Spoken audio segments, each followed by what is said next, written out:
আসসালামু আলাইকুম ভাই। ওয়ালাইকুম আসসালাম।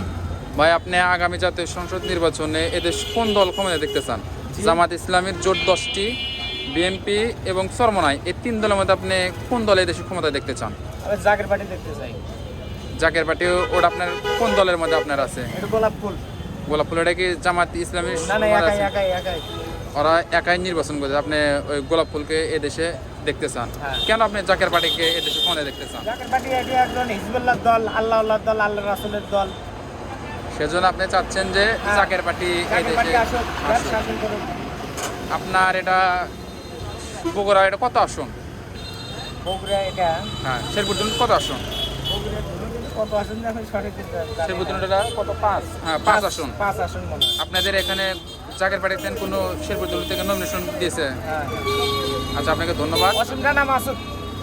তিনি এই জাকের পার্টিতে জাকের নমিনেশন পার্টিতে দিয়েছে। এমপি পদ nomination। আপনি চাচ্ছেন যে এই গোলাপ ফুল মার্কায় এখানে বিজয় হোক এবং এই দেশে তারাই সরকার গঠন করুক। জি, জি। ধন্যবাদ আপনাকে।